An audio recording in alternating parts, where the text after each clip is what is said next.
Hey, welcome to your new home. Hello. I'm Doug, I'm the community Nice builder. to meet you, This Molly. is Tyler. Hi. I'm Tyler, I'm the finish manager out here. Nice I'll be to doing meet your you. orientation with you today. Awesome. So Tyler's going to take you through everything with your new home, show you how to own and operate it. He'll take good care of you today. I cannot wait. Thank you. So we're glad to have you here at this stage of your home. It's coming right along. I know there's a couple of things that we're going to be going over, discussing your home to you, and then Okay. going over what's not warranted after closing, stuff that we'll be looking at today. Perfect. Good to know.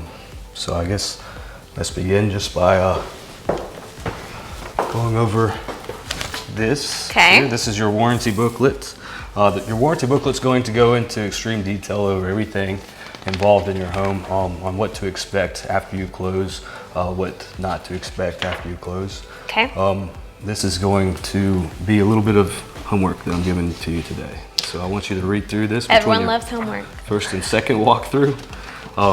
The second walkthrough won't take as long as the first one today. The first one you can expect probably about an hour and a half to go over everything. Okay. And then from there we'll just finish out the house. And if you have any questions along the way, let me know. Great. Okay, so the first walkthrough, what you're here for today, we'll just be going over certain aspects of your home, things that you can identify, areas of concern. You may want to call this a punch list. This is what we call a punch list. Perfect. So between now and your second walkthrough, we'll make sure that we go over your entire punch list. Also, I wanted to let you know as the buyer that I'm not here to make any promises today that I can't keep. If you come back with your second walkthrough, things aren't complete 100%, then I won't let you close. I'm not gonna let you close on an unfinished house. That's what I'd like to hear. Yeah, you won't. You'll be the one living there, so You want to be happy with it. Exactly. Cool. There you go. Second walkthrough, it's only about 30 minutes long, I would say, and we're just here just to finalize, check over everything that we mentioned today during the walkthrough, anything that raised your concern, anything that I noticed as well. I'll be listing off and correcting those items as we see fit. Yeah, the private inspector, he has to be certified. He has to go through phases with our office to make sure that you can use them in your home. We typically just stick to code-related issues. He may list off cosmetics. More than likely those will be covered during the walkthrough as well, and the punch list. Perfect. So the purpose of your walkthrough today is to make sure that we catch everything that we have concerns about. This is pertaining to everything in the house: your appliances, mirrors, countertops, cabinets, windows and screens, doors and door hardware, walls and sheetrock, sinks and plumbing fixtures, tubs, showers, flooring such as wood, carpet, tile, vinyl, and light fixtures. We'll make sure that all of them are in place, all of them are brand new, crisp, everything's done. If there's any flaws with any of them today, I'll write that up on my list. Perfect. Okay, so the walls, our painters decided to use quality paint on the walls, and this just so happens to be the only paint that they carry for their warranty visits. So if you're deciding to change any of the colors in any room of your house, including the bathrooms, you always want to make sure that you get paint from that same batch, if that makes any sense. Yeah, it does. Yeah. Okay, so Otherwise, it's not covered. otherwise it's not going to match when they come back, touch up the sheetrock, and you go to sand it out, you go to paint it, and it's not going to match up. Got it. So we advise just not changing the walls in your house completely at all for the first year. Okay. Sorry, that was Good to know. all right. I'm moving on to concrete. Concrete is a very big deal. Why we don't warrant concrete is it's impossible to keep it from cracking. So whether it happens tomorrow or 5 years down the road, you're going to start noticing little hairline fractures pop up in your concrete. There are limitations. What we go by, it's listed in the book. Okay. It just explains any sort of offset or deflections, and then separations. So separations, there's width 3/16 of an inch or more. We cover that. Okay. Anything under that, we do not touch. So if there's a crack in my driveway, that's just not covered. It depends on the width. Got it. So you just said. hairline fractures, we do not touch. But if they're a little bit bigger, then you would cover that. Right. Got it. Just keep your eye on it and let us know Perfect. how those are going. Mold and mildew is just referring to if you have any water coming through at any point while you're living here. The ceilings, underneath windows, underneath doors, underneath sinks, places where you should not see water. Always make sure you let somebody know about it first before it becomes a bigger issue, which is mold and mildew. Perfect. Personal property damage is referring to your personal belongings. When the guys are back to do a warranty visit, they'll let you know when they're going to be here. However, you just may want to give them some room to work with. If you know the area that they'll be working in, give them about 5 feet of space. Okay. Landscaping, I wanted to get into landscaping and why it's not covered under warranty is after you close on the home, we will no longer be here to take care of your lawn for you. So it becomes your responsibility after the closing to make sure that you're keeping it watered. If you want to keep it maintained with fertilizers,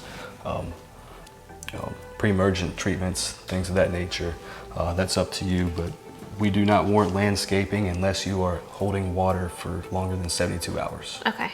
So if you have any sort of puddles of water after rainstorm and it's not evaporating, not going anywhere, make a call to us and we'll check it out. We do not include any property pins. Permanent property pins are not put in place by us. We typically only stake the 4 corners before construction begins on your home. Okay. And then after that, the graders come through, followed by landscapers. More than likely, they knock over our stakes. So if you're deciding to put in any sort of fence or irrigation system in the future, always include a survey beforehand, just to make sure they're staying within your property lines. Good to know. All right, there's a few things that you should be aware of. It's going to be your responsibility after you close on the home. Okay. Number 1 on the list is your appliance operation manufacturer warranties. If you ever experience any sort of issues with your appliances, contact the builders to let us know if there's any problems going on with gas, electrical, or plumbing. If it turns out to not be one of those 3 things, then we'll refer you back to your appliance manufacturer.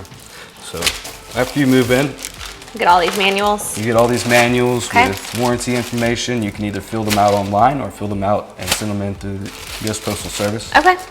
This will start your 2-year manufacturer warranty. Okay, great. Shut-off valves for gas and water are located throughout the home. Some of the main ones to be aware of are located in your garage and your basement. Would you like to go see what's in your garage first? Sure. So since you're located on the basement, most of your main shutoffs are going to be located in the basement. However, it's always a good idea to check out the shutoffs in the garage. Okay. What we're seeing here is you have a hose bib cutoff. This is what winterizes your plumbing to prepare for winter. Okay. So whenever the temperatures start dropping below freezing, this is where you would go to shut off your hose bib to prevent any sort of freezing and busted pipes coming from the outside. Let's head down to your basement and I'll show you some other shutoffs to be aware of. Great. All right, so some of the other main shutoffs to point out to you are located in your basement. Number 1, the main shutoff for the water in your entire home is located right here. Conveniently labeled by our plumbers. If it's not labeled, I would request it to be labeled just to make sure that you're aware of its location. Right, that's important. If you ever have any sort of issues with plumbing going on in the house, there's a constant leak, you can't figure out where it's coming from, before you make the emergency call to your emergency contact info, before you contact the builder, this is where you would go to shut off the water to your entire home. Perfect. Just open up a valve upstairs, drain out the water somewhere safe where it's not leaking, and get rid of all the water in the line, and then immediately contact your plumber. Okay, this is your electrical panel. This is where you go. I'm sure you're already familiar with how breakers work. If you're drawing too much power from a certain area, this is where they would pop off. So just for example, I'm going to test it out for you. If you drew too much power, you walk into a room, you can't turn the lights on. Rather than pulling out the step ladder and checking the light bulb, this is where you would go first. Turn off the breaker and turn it back on. Right, so in order to get it to stay on, you go off and then on. Perfect. And it's labeled for the different sections of the house? Yes, ma'am, it's labeled conveniently for you here. This is one of the places where I would check in your walkthrough to make sure that it was properly labeled and that you could read it. All right, so this is your GFI circuit for your kitchen. They typically put these close by to any source of water. At this point, or at this day and age, I guess they really only stick to the kitchens and the bathrooms. Okay. So here, when you see a green light on the GFI, that means that you have power. So this one was turned off. Whenever you see the light go out, it means that you're not getting any power to this side.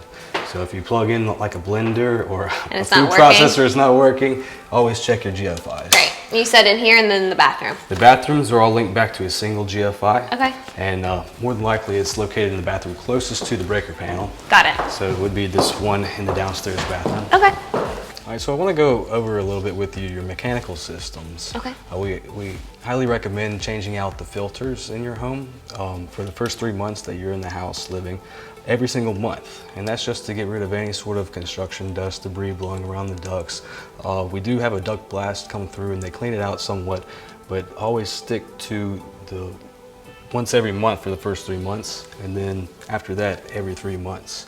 And that'll keep your furnaces in working condition, and you won't have to worry about extra condensation coming down the pipes. But you constantly hear about people's lines freezing. Right. That's typically where it leads back to is your filters. So Okay. where we put the filters is located in the returns, located in the ceilings in the first floor and the second floor. Okay.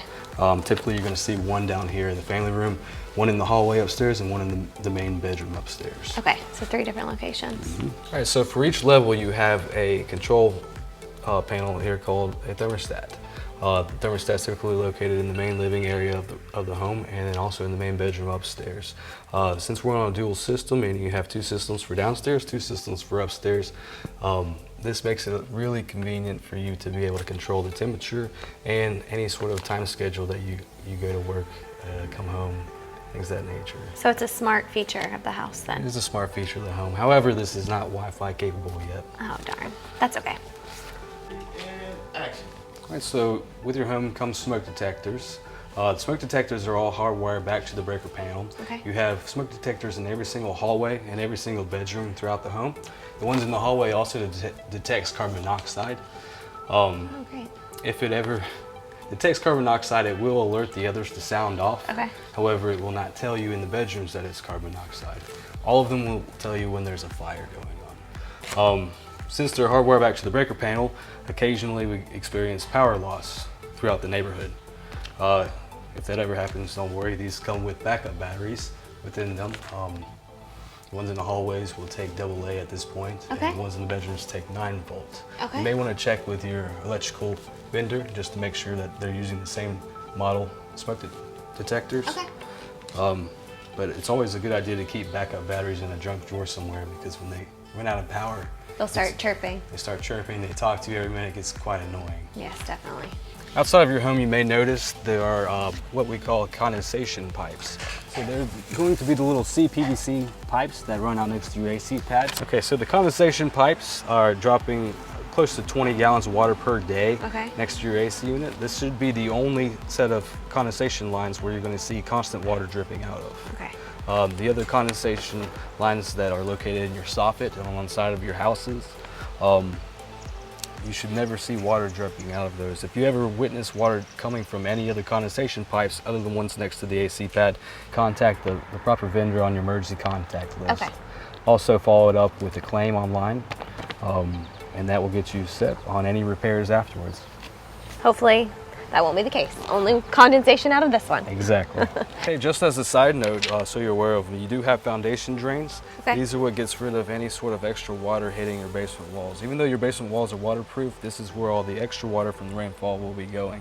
So it's a good idea not to block those off with anything. All right, so that pretty much concludes your walkthrough process, how the first and the second walkthroughs are going to go. And again, I hope we hit all the key notes inside the home that can help you maintain your home and make sure that there's no future failures. And if I have any questions, If you have any questions, always bring them up to your builder during the walkthroughs.